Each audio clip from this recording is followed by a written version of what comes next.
wrote you a 4-week kind of plan to get started. And then, I definitely want you to do a few more weeks. And then I'd love to get a time trial in, especially maybe before it gets super, super hot on the East Coast. Like if we can squeeze something in while it's maybe a little bit cooler still. Yeah.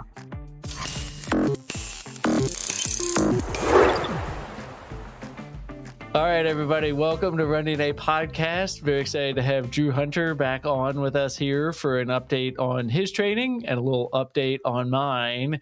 And Drew, I want to hear about Boston because you're just getting back from Boston. So tell us, you did the 5K. I know the result, but how did it go? How did you feel? Yeah, it was a good race. Feels like a step in the right direction. Second's kind of a hard one to reflect on because you're the first loser. So it's like, it's still a great result, and Cooper's obviously a great runner. So, but when you're that close, a win is just, a win's a perfect race. So, but yeah, it went well. Training's been going well. I feel like I'm in a really good spot with everything. And, my 2 goals this year, and that was to run my best in June Yeah. and to be good at everything I do, meaning I don't want any stone, unturned by the time the trials are around. I want to be fast. I want to be strong. I want to be healthy. I want my mental game to be 100%. And so I feel like everything's, trending in that direction. And I feel like I'm in a really good spot right now. It was a great race to watch, and I actually big credit to TCS for their app that they put together for Boston Marathon. It was actually I couldn't find it on TV, but I was watching the little dots go, and Grayson, Parker, Avery, and I were like yelling at the dots, like "Go, Mr. Drew! Go, Mr. Reed! Go, Mr. Joey!" It was really fun to kind of actually watch it, even though I would have loved to have seen some of the video footage from it there. I saw some of it after, and you look strong. I mean, I had to say, like, you do look really strong. You look like you're in control and comfortable the whole time with it there. So, what's been your training things? Because I have to say, it's fun to see. Like, it does seem like you're nailing those goals where you're just like, you're getting better. You're not worried just about racing all the time. You're executing on the things that really matter. And you had, did we talk? Were you on before or after the 10K? Because you. Before, Yeah. yeah. Because you also nailed a 10K since we last talked about. I mean, a great 10K that was your debut racing professional for a 10K, right? Yes. Yeah.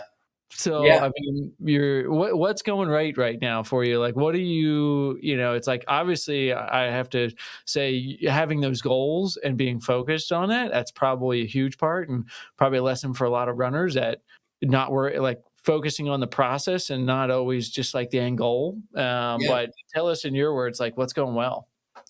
Yeah. I mean, I think, it's sometimes hard to say, running and it's, just like having injuries and everything. It's hard to pinpoint at one thing. Yeah. But I think if I look at things that I've done maybe a little bit differently this year, I definitely think my demeanor and my, I guess, just my psyche approach for running this year has just been so much better. Like I'm so much calmer as a Yeah. person. Um, with a lot of stuff, I'm not anxious. I'm not like in a spot where things are hurting. And then, that psychologically kind of like, I have that fear in the race, and that I felt like pigeonholed me a lot last year. As I just had these back issues that kept flaring up in races, and it was like I couldn't even focus on the race because I was so nervous about my back going. And so then you're basically 80% on the starting line, and that doesn't give you confidence. And so it's kind of a snowball effect of things. But I just feel like I have a good routine every morning of just really prioritizing kind of like just being grateful every day for getting to do this. And that's really, I feel like kind of showed in my races. Like, I'm not really that nervous on the starting line. I'm very calm. I'm very, I call it a quiet confidence. Like I'm not, like rah in your face before, like, let's get fired up. But I feel I have so much confidence in the work I've done and the fitness so that with, 400 to go, with a mile to go, I'm ready to race and perform my best. And before that, it's just, being composed and, having a good race plan before. And I feel like, it's just been great for me to attack races and also focus on winning. So caught up in times and, Mhm. things that I can't really control. And instead, every race, I'm just like, I'm gonna compete today. I'm gonna focus on competing, and I think through that, like I can really, have a great kind of result. It's just all right. That for me at least mentally, take care of everything. It's just like get to run the best possible race you can run today and try to beat as many people as possible. And for me, like I can really tap into a lot more than instead of being like, I need to be this split at mile 1 and this split at mile 2 and super analytical about it. I'm just like go with the flow. And yeah, it's been great. And behind the scenes, there's obviously a lot of training. Like I just have done so much threshold work, so much like strength work this year. And I haven't really done any impressive track workouts. I felt like I've done one workout that really was like really hard, but I mean even today, this morning I did 5x2K at 5:10 mile pace. I mean that's 40 seconds slower than the race pace I was running this weekend. But I've just been doing a ton of that and of staying in the right zones and really, not doing anything fancy. And that gives me a lot of confidence. I don't really need a bunch of flashy workouts. For me, it's like the body of work that gives me confidence. So, if I have a really good months and, even years of good training, that gives me confidence, not a one-off workout where maybe I run a really impressive 400 at the end or a 600 at the end. Like those are great. And I think, some people do need those, but for me, I've learned I just need to just have like great weeks of mileage and strength work and, just believe in myself. And that's kind of a recipe for success for me. All right, I want every runner to listen to that last segment actually, because that's exactly what people need to hear. I mean, there's a lot in that, right, to unpack here. First, you're exactly right. Like, for those people that didn't see, didn't you did a 4:06 road mile for the last mile of that Yes. race, right? So you came in and you cranked it and you raced it well and you did exactly like you said. You executed, you had a good race plan, you felt like you trusted your body and you had that trust in the start line and you had that gratitude for being there in the beginning. And that's a huge part of it too. But something that I think I've preached this, I've heard, your coaches preach this. I've heard lots of people talk about this, but I think knowing it and doing it are two different things. Yeah. And what that lesson is that consistency in training is far more important than any one flashy workout, one miracle workout that you're going to do and turn it up, or you're hitting the consistent times and it's not flashy, it's not sexy all the time, but it's consistent. And when you do it for long enough, it really gets results. And that's really the true way, not just in running, but in life, to get those kind of results is just consistently working hard and having a process that you trust and believe in. Absolutely. And I think, even to go along with that, like it gets easier the more consistent you're with it. Yeah. I've learned this in so many, like just so many aspects of my life. The more I am consistent with, like a prayer meditation routine in the morning, the more I Yeah. want to do it because I Yeah. know it helps me. And it's the same with training. The more I am, don't have these highs and lows, and the more I'm just kind of steady Eddie, I crave that because I know that's my kind of like that's my fulcrum of success is just being like this instead of whoa up and down. And so Yeah. yeah, it's definitely like something where I'm just like I get back from a race, I'm like let's just do some threshold work, let's just do some hills, let's just do an easy long run, like I just want to keep hitting those those sort of aspects of my training because they're giving me confidence and I can show up to races knowing that I just have this awesome kind of foundation behind me. And yeah, it's nothing flashy, but it's, the sexiness is in the process, as you kind of said. Like Yeah. that's the way to look at it. Yeah, just the consistency day after day, week after week, Yeah, looking at that. And it's so important because people, you've been training for June for the past 8 months, right? yeah, Probably even longer, right? You've had that in mind, but yeah. you've really been consistent about this training from the end of last season, Mhm. heading into this season. I think you've really been very focused and dedicated on it. And oftentimes people are thinking about their 16-week marathon program or their Yeah, 12-week marathon program. I'm like, that's a great specific time frame that you're working on some of those things. But if you're just starting at 16 weeks, Yeah, you're already behind and you're going to run into issues for sure. where it's a way of being. And some of my favorite James Clear quotes alongside of this, because if you've read Atomic Habits, have you read that book, Drew? I haven't. It's so bad. I've read so many other of those books in that genre, Oh, but I haven't read that one. I know it's gonna like change my life, so I'm kind of like, yeah, yeah, you're I'll waiting for read it it. another time. Yeah, I'll give you a couple highlights there, but he's actually got a couple really good interviews for like podcasts that if you don't want to read the whole book, you want to get it. And I listened to one of them recently. Barrett Brown, I think, was the host of the podcast, and just refreshed about the consistency and things. But one of the James Clear quotes that I like a lot is "Never miss twice." hmm And I like that because you're gonna miss. Because yeah, sometimes people with consistency get worried, well, then if I miss a day, then it's all for nothing. yeah, And no, we're human. We're gonna miss a day once in a while. Something's gonna happen. You're gonna catch a cold. You're gonna do something. You're gonna be up all night with a baby or something. Like you're gonna have those rough days. But if you don't miss twice, then you're sticking with it. And mhm, I think that that is a really important part. And the other part, and I believe this is from James Clear too, just about not necessarily setting goals in the same way, but like setting goals to be the type of person and asking yourself, what would a professional runner do today? yeah, If you want to be a professional runner, what yeah, would a 5K state champion high school runner do today? And asking yourself that makes it much easier to get motivated and be consistent with that process. yeah. So those are Is two things I love from that book. Yeah. is James Clear? Is he the one that talks about like his your systems? That's all that matter. Yeah.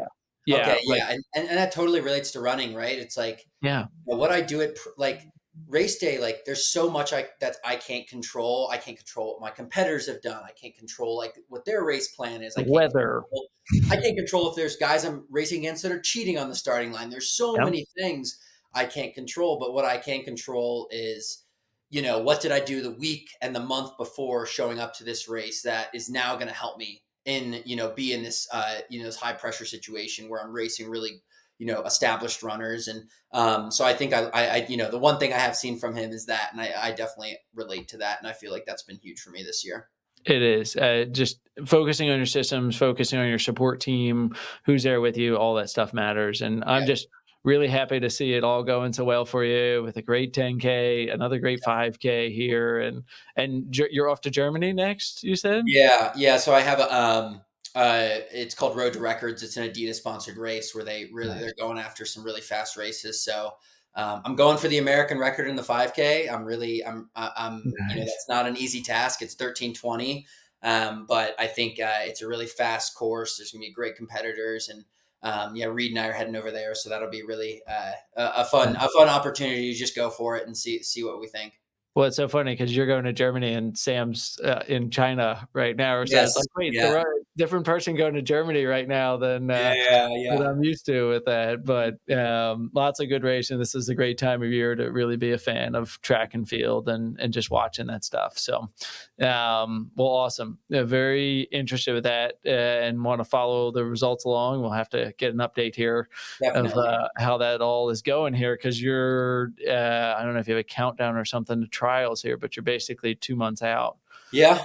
Yeah. No, we got, I've only got really this race, and then I'm going to do one more big race in May, another 5K on the track. And then I've got a few weeks after that before the first races of the trials. And yeah, so like I said, I'm just doing my thing, ticking along. I feel very happy with how things are going, and I'm not gonna rewrite the wheel or anything. I'm just gonna keep doing the same thing I do every week. And yeah, I just it's an Olympic year. People do crazy stuff. People get injured because they try new things, and I'm taking the opposite approach. I hope I'm gonna let other people make mistakes, and I'm gonna be just running threshold with my teammates at Davidson Mesa slower than you can probably you people would be surprised at how slow we run. And yeah, I'm just going to keep doing that. And I think, June's going to be a great month for our team. And I'm really excited to, yeah, just unveil the best we got, the best Tim Annerly has. That's awesome. Can't wait to see it here. So that does bring me up kind of to the next point here, because we were going to do a little update today on my training, and you brought up a point that you're not really doing complicated or all that sexy of work here. But I do think, give some credit where credit is due. You and the coaches are really a dialed in approach, and it's a very scientific approach. You've simplicity is often complexity boiled down Yeah. here. And one of the things that we talked about, and I was curious just to learn from, and as a running nerd, I want to learn a bunch about myself, but training with lactate Mhm. and going into some of that here. And we're going to talk about my training. And I even have this new little sensor that I wanted to try out and see. It's called like Lactate Pro 2. And I wanted to dive into that, but I wanted to, get your lowdown on what you're doing, how you're using lactate training, Mhm. what's been most helpful, because it brings to the point, like that you're saying, you're running a lot slower than people would think. But what I think really gets a lot of fitness gains for people is running at your current fitness as opposed to your goal fitness. And Mhm. that's where I think a lot of people get kind of tied up, and Yeah. they think, "Hey, I want to run this race at this, and I'm just going to run all my pace stuff at there." But you would make better gains if you ran at your true pace, and I think that that's some of the benefit of testing with lactate to make sure you're actually at your current fitness level. So, fill us in on kind of what you're doing with lactate, and I'll probably have a bunch of questions along the way too. Yeah, I saw this quote from another professional coach, Mark Coogan, who coaches Ellie Purrier, and she's a pretty good runner. So Yeah. they obviously know what they're doing. And he was asking about, exactly what you just asked about. And he said, "Yeah, we don't do that, but I heard a quote from someone that once said, 'Good coaching follows good science.'" Mm, Basically meaning if you're writing a good program, even if you don't know exactly why it works because the science validates that you guys are training in the right paces and zones. And I thought that was kind of appropriate with yeah. what we do. Like we don't test all the time. But we kind of know, I'm feeling a little heavier today. I should slow down my paces. And then we'll get a test and it'll say, oh, you'll test a little bit higher than the zone we wanted to be in. And it validates that exactly what Yeah. what coach wanted us to do, which was slow down a bit. Yeah. And so I think, that's really important. I tell a lot of people like, you should use it as a gauge and you should use it as something that helps you gather more information about yourself, but you should not be a slave to it at all. I mean, there's no threshold meters on the race, when you're out racing, no one cares what your threshold, what your lactate threshold is. No one cares what your VO2 max is. Like all they care Mm. about is who gets to the finish line first, Yep. or who runs fast. So, we test probably once a week, every single week, at practice. And like today we tested, I was actually a little higher than I normally was. And that's because I raced last weekend and I did a long run 2 days ago. And, I'm Coming heavy off travel. coming Yeah. off travel. But it was great because I actually felt okay today running. Mm. But it was good to back up and just say, okay, listen, your body's tired, clearly. Yeah. You're producing a lot more, lactic buildup than you want. So let's just run easy today for these 2Ks. Like, let's not run faster than 5:10 pace. And, Yeah. that was great. And that's what I did with, Joey and Reed. And so it's a good gauge and it's really fun to play with. It's been really helpful for, you know, uh, I think it's also good when someone's struggling. You can kind of like say like, okay, you're a really good runner. Why are you struggling with maybe these paces and certain things? Yeah. And then you test someone and you go, holy crap, they're high. There's something wrong here. Yes. So I think it's a really good tool to use. And luckily, like, we do testing with it now. So we actually go up and we've had, professionals test us now. And like, so we actually have the exact paces and that we're supposed to hit and be dialed into when everything's going well. And like I said, it's helpful. I don't love thinking about that. I love when my mom, will be at practice and will test me and she has that information. But a coach's job is to help an athlete get out of his own way. So the last thing I want to be thinking about is, how like maybe that could stress me out or stress out, one of my teammates. I just want my mom to have that information and then adjust accordingly based Hey, on what it Back down says. to 5:10 pace. Yeah. Yeah. Yeah. And adjust it there. Yeah, it's really interesting. I used to be very heart rate specific, right? And I was like, you should run with a heart rate monitor every time. And then I realized like that's not fun. And it's also Yeah. not always Yeah. beneficial because there's variation in these numbers. And although it's scientific, it's not always a perfect science, like anything. We're limited. And if you touch the skin when you're using the measurement, like it could be off. Yeah. Like Yeah. there is better science than not so good science at times too here. Yeah. But I think of it as guardrails just to Yeah. keep you, because running by feel, I mean, you and I could have a whole conversation on this about effort based training and how we should run on feel, but we should inform our efforts to give it Yeah. feedback. Mhm. Anytime you're learning any skill or any task, you want to have feedback to tell you if you're on the right track. So if you're going to do in a run, then you should get feedback to know, hey, Yeah. I'm running at an appropriate pace, or what you're perceiving as a 6 out of 10, your body's telling you is like a 9 out of 10 here. Yeah. Yeah. Yeah. So Yeah. back it off a little bit there, Totally. which I think it's important that people get that feedback. And like you said, you don't have to train every time. Like every time you do something, you don't have to bring your little testing thing out with you and you're pricking. Do you guys do earlobe or do you Yep. do finger We do. earlobe? Yeah. Yeah. Earlobe's Which more accurate, is what we've been told.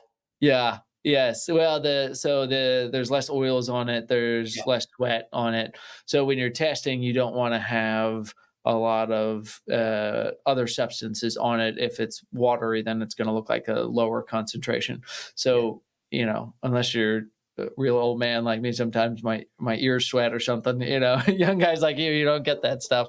But yeah, it's important to do it. Now, when you did the testing, did they do like the progressive testing where do you remember what the testing protocol they used? Yeah, so I actually am one of the people that hasn't done the full test. We did kind of Okay. like a jerry rig test with Yeah. me, but other guys on the team have done exactly that. The full progressive start at 6 minute pace, work Yeah. down to, okay, they actually did it yesterday, and actually one or two of our athletes are doing it again today. We're actually doing it every few months now to Yeah. to kind of track trends. But yes, they've done that. I haven't done that. I've done like uh, just testing at practice. And then I've also done like some treadmill tests with just my mom where we measured Yeah. every single rep.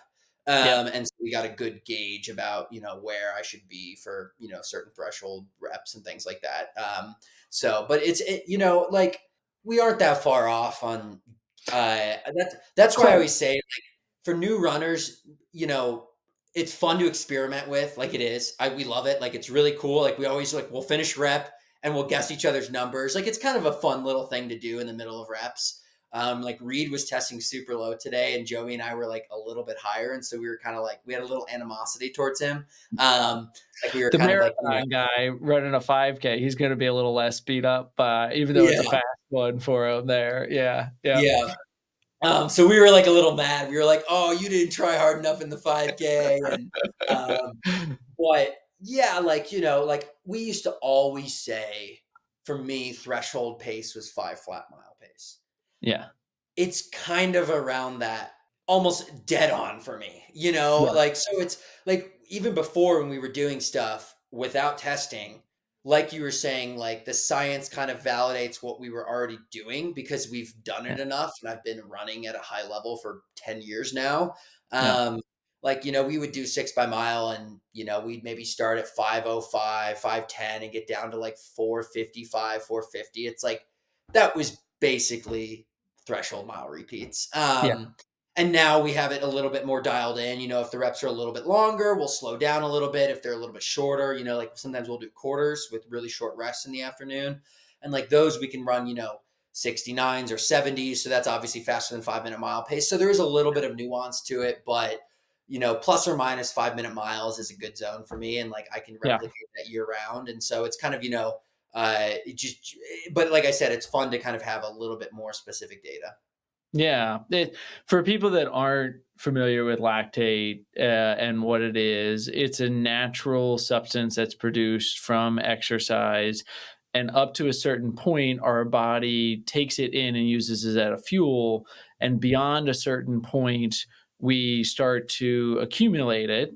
And that's what's called our anaerobic threshold. So basically, when you're looking at threshold, we're saying what's the maximum intensity that you can exercise and use purely oxygen to Yes. supply your energy. And Yeah. then at what point do you shift to being more anaerobic, where you're starting to use other pathways of getting energy sources there? Yeah. So the way that like typically people do is, and I'd be curious if you do the lower end too, if you check your aerobic threshold and if you check your anaerobic threshold. So the aerobic threshold is like the upper end of your zone 2, Yeah. which is where you would want to be when you're doing your easy runs, which a lot of runners do is they run too hard on their easy runs. So if you understand where your aerobic threshold is, you should understand basically don't that's the ceiling. Don't Yeah. go higher with that. Whereas the anaerobic threshold is more of a target of hitting close to that intensity, slightly at or slightly below, depending on the goal for the workout, to make sure that you're increasing your body's ability to clear lactate. And the faster your time is at anaerobic threshold, or your pace is at anaerobic threshold, the more fit you potentially are and the better your performance will be. So, do Yeah. you guys calculate the aerobic threshold as We do well? anaerobic. You do Like, anaerobic. yeah, like I've never really tested like easy run stuff. You know, yeah, like I'm kind of like a hard I I really don't love a bunch of that data thrown at me. Like I said, I'm kind of like a purist in some Yeah, regards because for me, there's literally no difference to me if I run a 5 flat mile or like a 503 mile. And some yeah, people will be like, oh, like I'm short circuiting, like I was, two seconds off the pace I should have been. I just am like, that's you're giving that's you're where I was giving today. exactly. Like you're giving way too much weight to something that does not is making a minuscule difference. Like my mom can get a little crazy with this. I hope she doesn't watch this. And maybe she does. Like she'll be like, "You're running 2 seconds too fast." And I'm like, "Really?" Like, like 2 seconds too fast on a 2K? You mean a 6.5 minute rep? Like, is that really the end of the world? Uh, Yeah, but like I said, Sam is probably the person that's like Sam will short circuit if he isn't hitting exactly his zone. So maybe you can ask him. He'll probably give a completely different perspective on this stuff than me. Like I I'm kind bet. of like laissez faire with it, just like okay, like Yeah, as long as I'm not overdoing it too much, like I'm not going to overthink it. Like I know how I feel. Like I know like if I'm feeling pretty cruddy, I can put my ego aside and slow down. And if I feel good, let's run a little bit faster. That's yeah. kind of how I look at it. I mean, that's what I've adapted. I just think effort-based training is so important, and Yeah. like you said earlier, this stuff is just to inform and make sure that your perception of your effort is on track, Yeah. but it Making sure doesn't you're not have to be. delusional. Yeah, Yeah. yeah, like, or extremely aspirational. I Yeah, think that's a better way of putting it. yeah. Yeah, yeah, yeah. Most of the time people have aspirational perceived effort, That's good. and I like that. You should coin that term. aspirational, APE, Yeah. yeah, there we go. Yeah, Instead of RPE, we're gonna start talking about people using their APE yeah. here. Yeah, yeah. Yeah, that's good. Yeah, yeah, all right, we'll do a clip on that for the podcast, but, it's yeah, so it is really interesting how you just inform it, and I like the philosophy, because the psychology of it is fine, and like you said, you're in it to race and you're in there to perform. And it's, if you get bogged down by the numbers too much, you can Yeah. feel like it's not a solid effort. But if it's 5 degrees warmer on Yeah. the same day that you did the workout last, Yeah. you might not hit those paces, or you're working much harder to do it and you're not getting the zone. So trust your body, but Yeah, give it a little bit of feedback too. definitely. So, Yeah. all right. Well, it sounds like this might be even a good topic. Maybe I'll get your mom on and we'll do a whole episode on like more of like the coaching, like perspective on there about Yeah. what she thinks and things. But, If you ask about me, she'll roll her eyes like, "Oh, yeah, Drew runs too fast," or anything. So, yeah, that'll be good, but I'll definitely watch that episode and see what she says. there we go. Yeah. It'll be recorded. It'll be Yeah, out yeah, there in the yeah. She'll be world. on record. Yeah. Yeah. All right, Joe. And hopefully you're listening and give me a call and we'll set up your episode here. But for those of you that don't know, Drew's mom is the coach of Tin Man Elite. Just in case you're missing that Yeah, critical yeah. piece of information there. That's kind of important. Yes, yeah.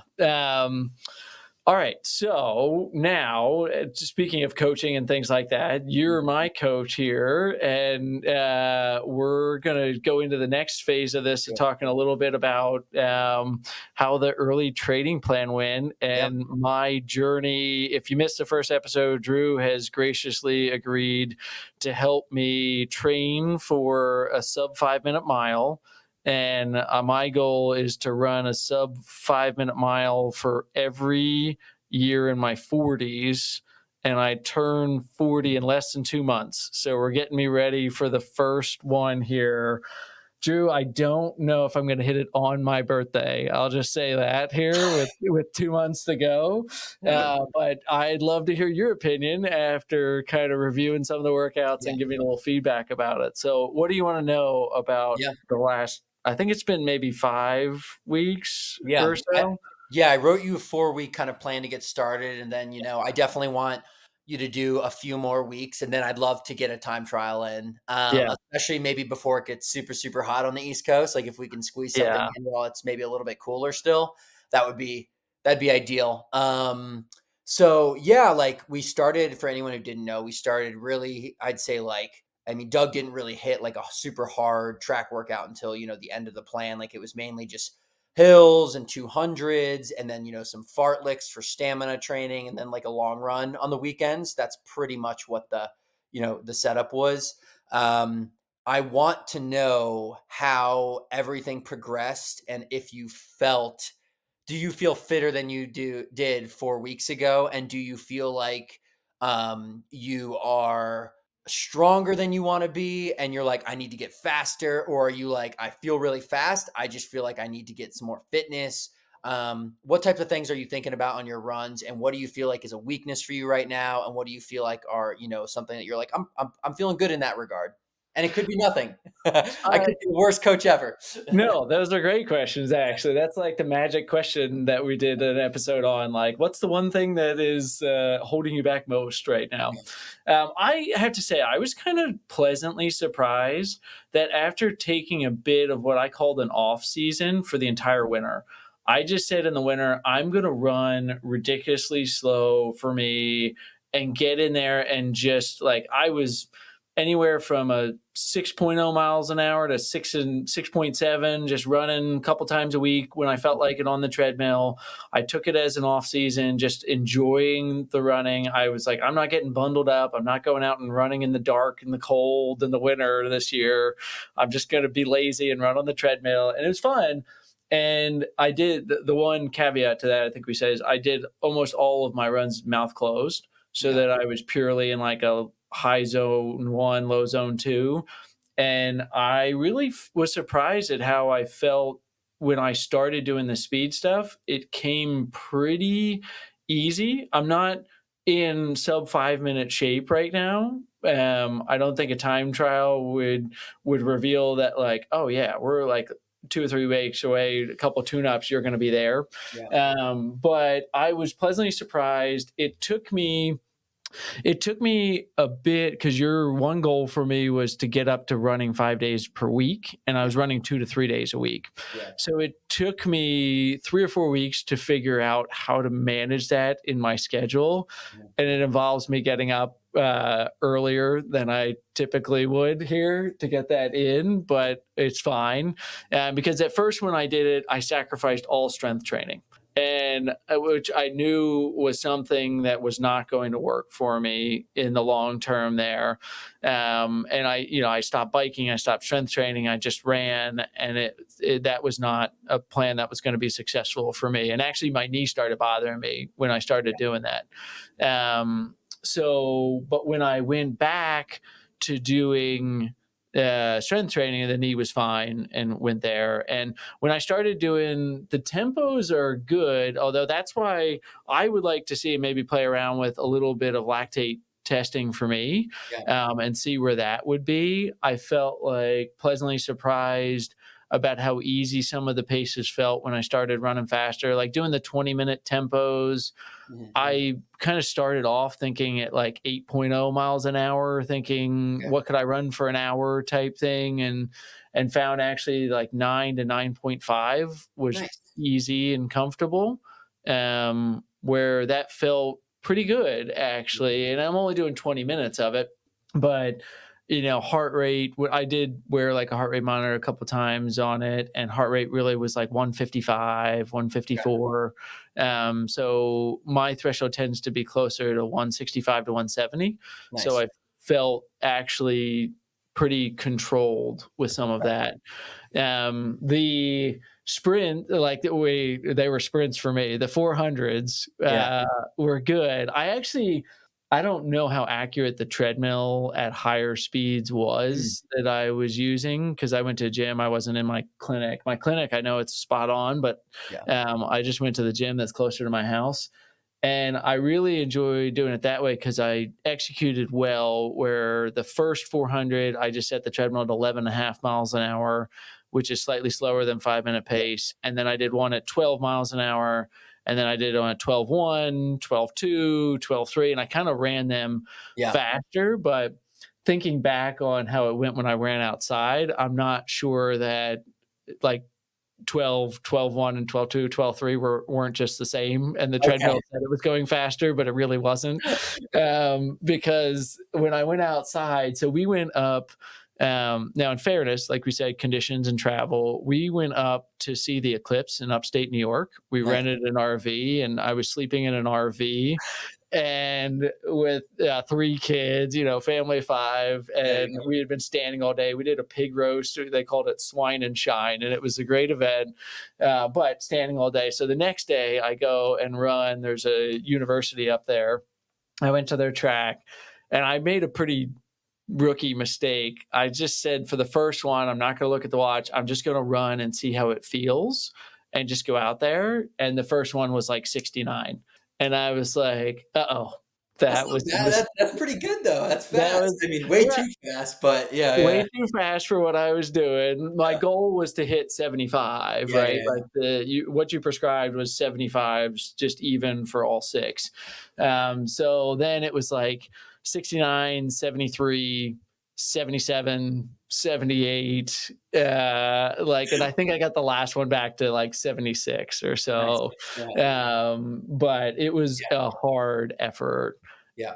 And then I did it again yesterday, Okay. and I did the work, and I went, and the first one I tried to run slow. So I did 79 for the first one.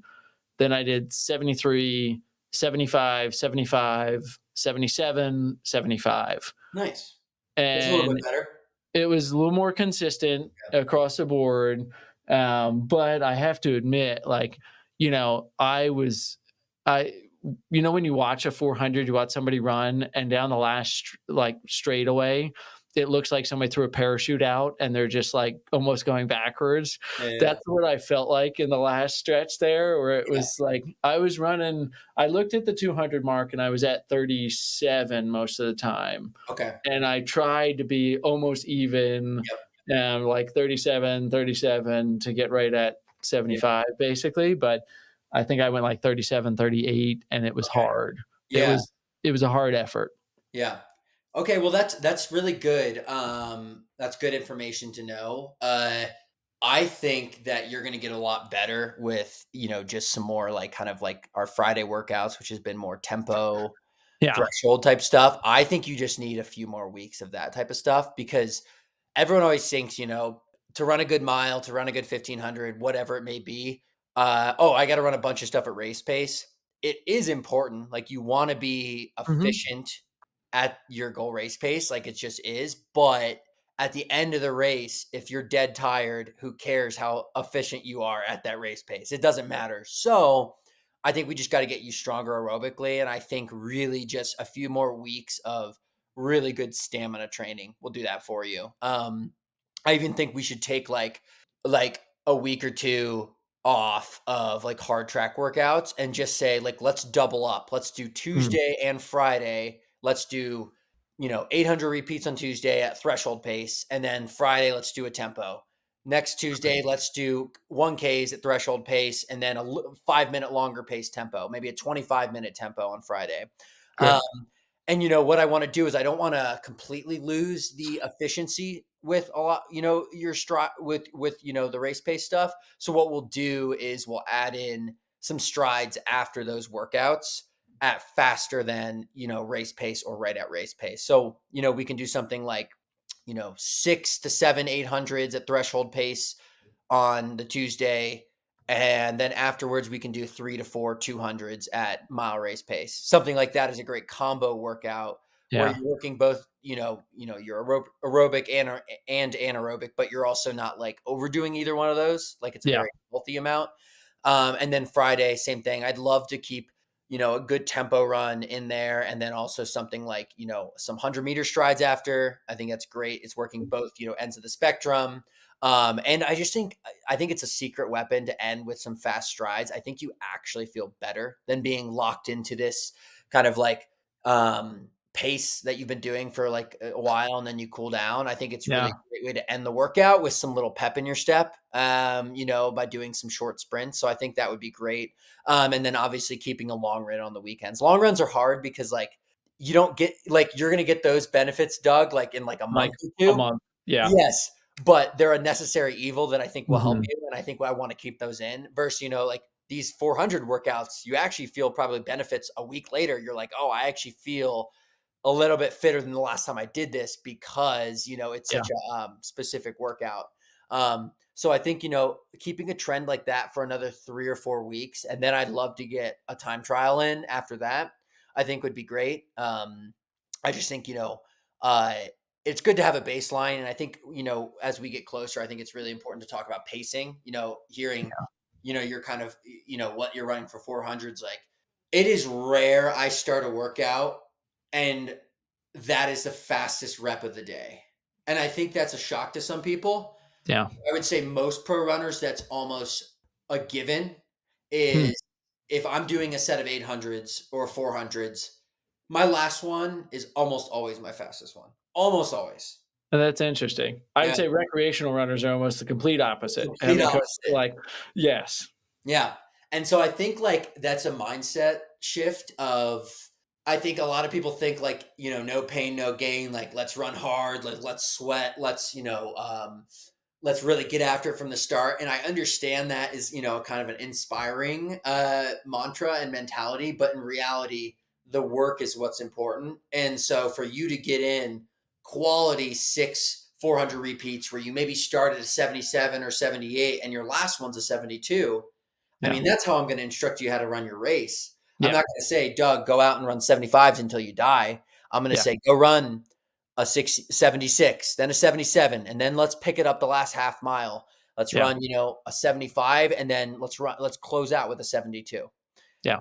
That's how I run. All the world record races and distance races are negative splits. All of them. All, Yep. yeah. So I it's, think the I think except that's one, it's something. like 60 Yeah. meter hurdles or something. Yeah. Yeah. Yeah. Um, Exactly. Yeah. So I think, that's something we can work on too over the following weeks is like, okay, maybe like throw out the first rep as Yeah. almost like literally pretend it's just a junk Warm up. warm up Yeah. rep. Yep. Okay, run a 80. I don't care, like it's like whatever. Like the goal of this is to be, dialed in to, what you're actually going to want to do in the race.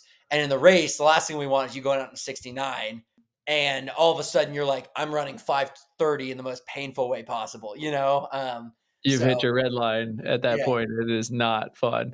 Well, it's so funny because I mean, obviously, this is something you and I have talked about before, and I just absolutely know everything that you're saying. And then you step foot on the track and you're just like, you rip one of those 69s or something like that felt good. Yeah, yeah, yeah. Yeah, until the second rep. And then you're like, that was dumb. Yeah. Yeah.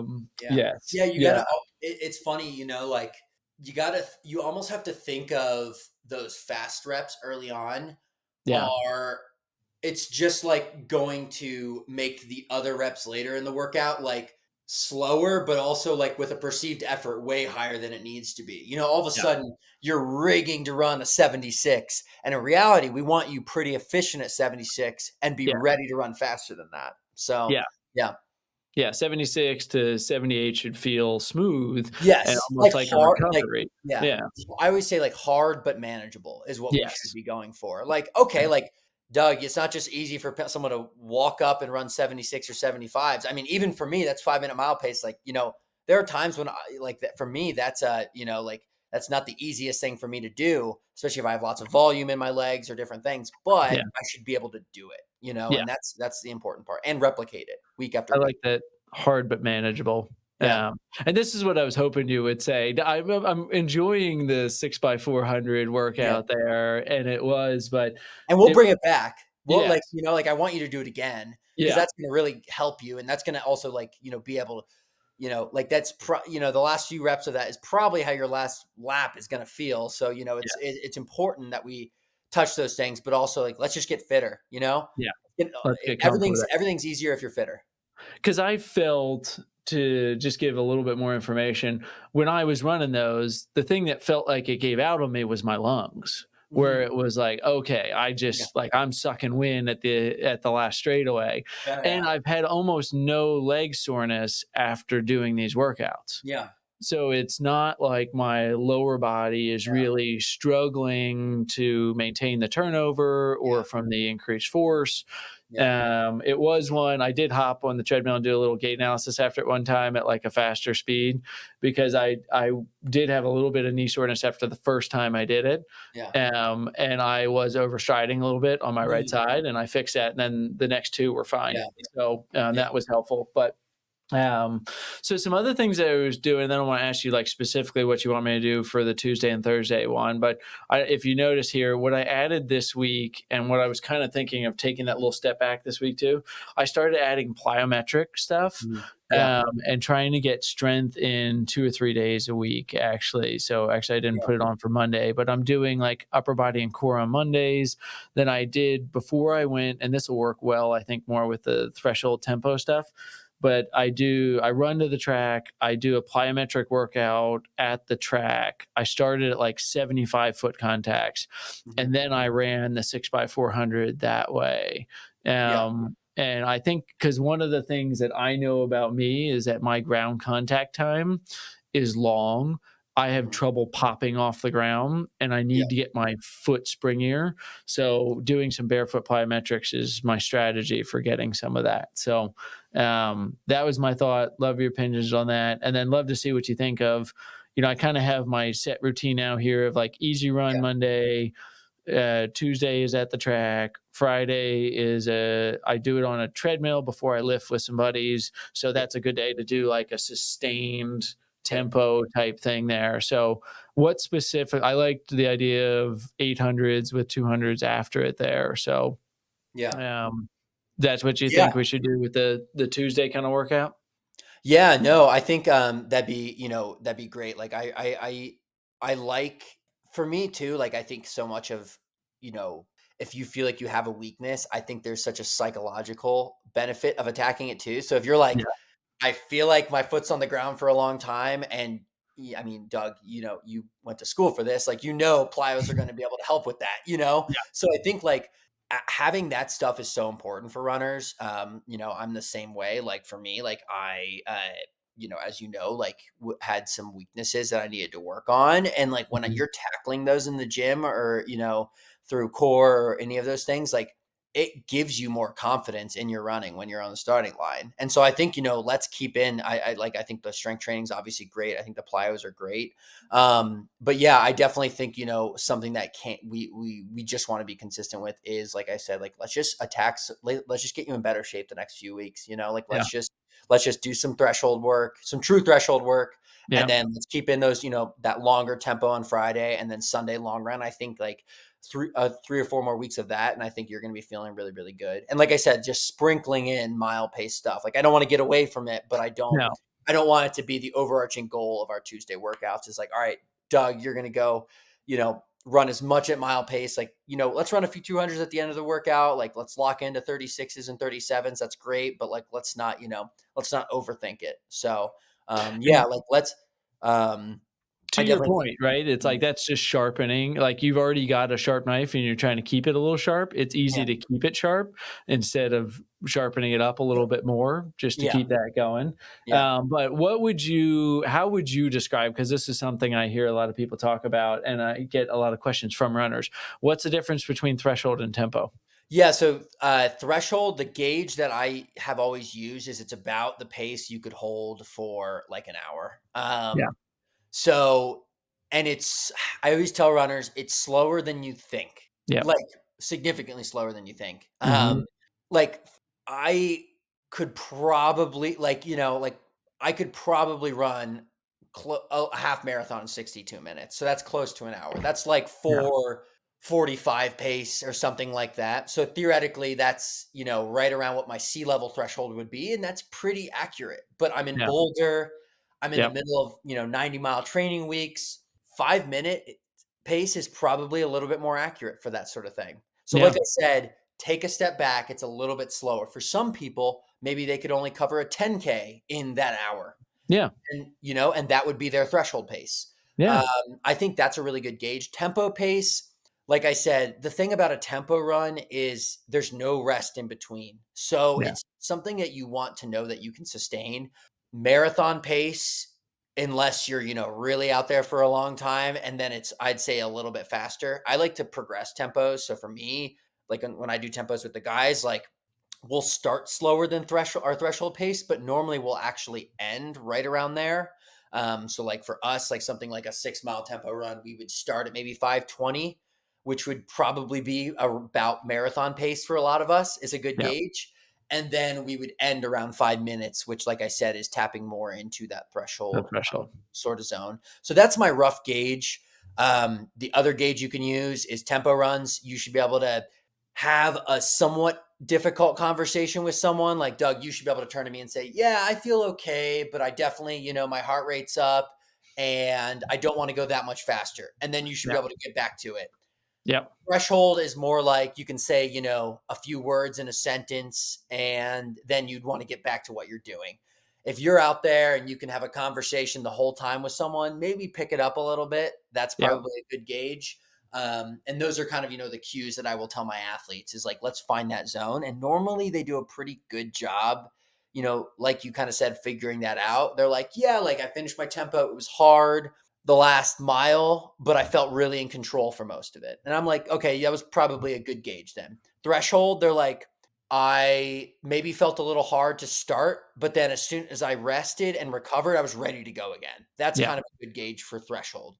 Yeah. So like you should be, by the time you're starting your rep 3 and 4, you should be like, all right, I'm ready to go. Yeah. That's a good gauge too. So That's good. yeah. Have you heard the Pledge Allegiance uh, thing for tempo? You should No, be I able to haven't. say the Pledge of Allegiance Yep. for like a tempo because it's about 30 words or something like that. Perfect. Yeah, and if Yeah. you can say that without having to be like, "I pledge allegiance," Okay. to Yeah. the flag, like, if you're not gasping as Gotcha. much, then you're probably at a good tempo type pace for that, Perfect. where you don't wanna keep talking, but Yeah. to your point, Yep. I've heard people talk about the pledge allegiance Yeah. as a, good barometer for that. Perfect. So, Doug, just get out there, treadmill. I want a video now of you setting the Pledge of Allegiance every Friday. um, Everyone on the treadmill next to me is gonna be like, "What is yeah, with this yeah, okay, guy?" Yeah. yeah. Wait till I start doing the testing, like, on Yeah, there, oh, like, yeah, no. yeah, they're gonna be like, "What Doug, is you're this gonna be the guy doing?" neighborhood weirdo, man. Sorry. Did I ever tell you my weirdest running thing where I tried running with, a resistance flag, like, sprinters will Oh my use, like gosh, football yes, players? yeah, yeah. And I tried to see if I could run, like, a mile with that one time, and Devin made me go out at 4 o'clock in the morning to do it so that none of our neighbors saw us. Sandy would But, do the same thing. She'd be like, yeah, "Just let no one see. Like, I no. know you're weird, but, like, come on." Yeah. Yeah, you gotta keep a little weird in the closet Yeah, there. yeah, for sure. The weirdest level of it there. Yeah, So, that's funny. awesome. Okay, so what should I on the Friday ones, what should I work up to? Like, I've been doing 20, work up to Yeah. like 35, 40 minutes or so I of would it?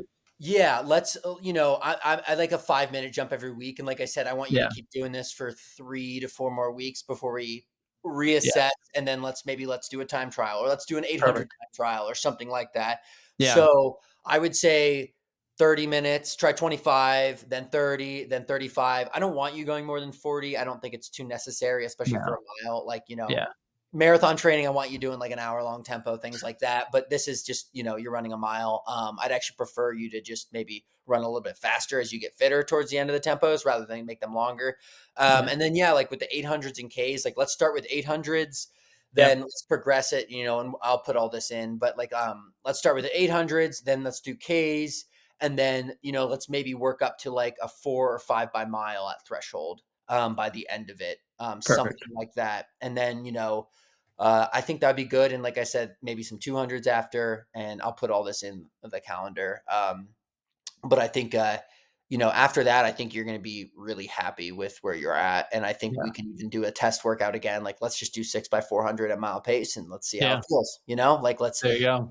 and then we can go from there. But yeah, I really like this schedule. I think, you're going to be just keep stacking the weeks. That's what it's about. Like, you don't want to look at it as one workout or 1 week, but if you really look at this as a collective block of training, and you can look back on all this, you're going to be like, wow, okay. Like when you're racing and when you're ready to go for it, you're going to have like a whole, a lot of workouts to pull from to get confidence. And I think it'll be, you'll be in a good spot. Yeah. And I know I'm completely biased here, but having things in the calendar does really make a big difference there. I Yeah. mean, it is the Run DNA app and built it, but it really does make a difference of when you get that, and even the email of like, hey, did you miss your workout? Or Yeah. those things were motivating for me. Yeah. Where I was Yeah. like, Yeah. oh Yeah. man, who sent me this reminder? Yeah. It was like, it was me, but Yeah. it is really helpful to have that accountability, to Totally. just know, like, it would, when I was going from running 2 to 3 days a week to 5 days a week, it would have been really easy to just, I got 4. Yeah. No Yeah. Yeah. problem there. Totally. Yeah. And it's much safer to increase duration than it is intensity. Yep. So I just, kudos to you for a nice job of like keeping the intensity low while we were increasing the duration, those things. And like you're training to a much slower version for mine, like the consistency is going to be important. And Yeah. that's totally agree with the plan. So Totally. thank you Yeah. for putting this together here. I'm pumped to see Yeah. another month what it looks like here. Yeah, no, definitely. It'll be good. And like you just said, you kind of hit the nail on the head with all that. It's getting out the door for these workouts is the hardest part, but once you're done, you feel great. And then all of a sudden, like 2 or 3 weeks later, you feel like you leveled up. Yeah. And that's, that's kind of the bug that runners get, is like, they're like, oh, I'm fitter, I'm stronger, I can, run a longer tempo. And it's like, that's Yeah. what gives you the confidence right there. So Yeah. yeah. Yeah. So got to keep it consistent. So, Yeah. well, Drew, always Yeah. great catching up with you. Thanks for the time, the catch up, the good lessons. I want that one clip that we did at the beginning. I want every runner should listen to that about consistency, because the highest level runner is coming in here and showing like, this is what matters. So Yeah. it doesn't have to be flashy. So, Yeah. all right, well, we'll maybe catch up again before trials, after my Yeah. own time trial, my my own version of my time trial here. But Your Olympic trials. yes, my own version of that. That'll be Yeah. my pre-40 time trial, because that'll be right before I turn 40. Hey, think if you could just sneak under 5 before 40. Like, think how good that's going to feel. Well, then I got to do it again, though. That's the Oh, problem. that's true. But then, Yeah. then you'll know you can do it. Then I'll know I can do it. There'll be the Bannister effect, where like 17 people ran sub 4 within like 3 months after he did it, type Yeah. thing. Yeah. I'm trying to think, will I have a race back east sometime later in the summer that I could come out and pace you afterwards? That'd be fun. That'd be really That fun. would be if you have one, that would be phenomenal there. Yeah. We'll do a live version of this. That would be great. Yeah. Yeah. Yeah. We can mic me up, and I can talk you through the sub 5 minute mile while we're out there. That'd be fun. A mic'd up mile would be hilarious there. Yes. Yeah. All right. We'll see. We'll get maybe Joe Hale or somebody to film this fun. for us, or get Max out, get them. That'd be fun. So, Yeah. all right. Well, Drew, good luck with racing. Safe travels in Germany, and looking forward to catching up in a couple weeks. Yep. Sounds good. Thank you, Doug. Like what you hear? Leave a review of the show wherever you listen, and don't forget to subscribe so you never miss an episode. Run DNA helps runners and running specialists through education and technology to identify each runner's unique injury profile to avoid setbacks and maximize results. The Run DNA podcast is produced by Ace Running LLC. The Run DNA podcast is intended for educational purposes only. No clinical decision-making should be based solely on one source. While care is taken to ensure accuracy, factual errors can occur. Always seek the guidance of qualified medical professionals before making healthcare decisions.